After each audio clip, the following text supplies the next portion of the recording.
Dear viewers, আসসালামু আলাইকুম। আশা করি আপনারা সকলে ভালো এবং সুস্থ আছেন।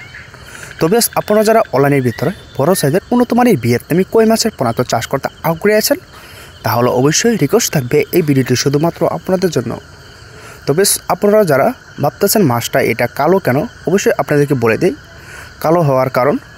এমনকি এই পোনাগুলি আমরা কিন্তু যে সময় অনলাইনের ভিতরে ডেলিভারি করে থাকি, তো এটা কিন্তু আমরা টাঙ্কিতে 2 দিন রাখি। তো সেই ক্ষেত্রে কিন্তু টাঙ্কিতে 2 দিন রাখা হয়, এই জন্য এই পোনাটা কিন্তু কালো দেখা যায়। তো বেশ, আপনারা যদি আমাদের এখান থেকে যদি সরাসরি পুকুরতে নেন, তাহলে অবশ্যই অরিজিনাল কিন্তু কালারটা আপনি পাইবেন। এবং কি যদি আপনারা 2 পুকুরও ছাড়েন, তাহলে দেখবেন আগের মতো কালার হয়ে গেছে। এটা কিন্তু কালো হওয়ার কারণ বেশ, এটা কিন্তু 2 দিন টাঙ্কিতে শাওয়ারিং খাওয়ার জন্য, শীতকালের জন্য পোনা নষ্ট হয় দেখে, এই জন্যই কিন্তু এই পোনাগুলি আমরা সুন্দরভাবে গ্রেডিং করে এবং কি শাওয়ারিং খেয়ে অক্সিজেন দিয়ে তারপর এই পোনা আমরা অনলাইনের ভিতরে কিন্তু বিক্রি করে থাকি। তো বেশ, এটা আমাদের এখান থেকে কেজিতে মারতেই পারছেন 300 কেজি। তো ভিয়েতনামি কই মাছের পোনা, নতুন পোনা এবং কি পুরাতন পোনা আমাদের এখান থেকে বর্তমানে অ্যাভেলেবেল ক্রয় করতে পারেন।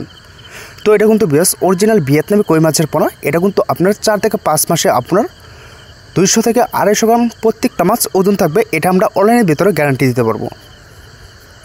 তো বেশ, অবশ্যই দেরি না করে অবশ্যই এই পণ্যগুলো আমাদের এখান থেকে পার পিস হিসাবে অর্ডার করতে পারেন। যে আমাদের স্ক্রিনে লোগো নাম্বারটি দেখানো হচ্ছে, তো ওই নাম্বারে যোগাযোগ করে এই পণ্য অর্ডার করেন।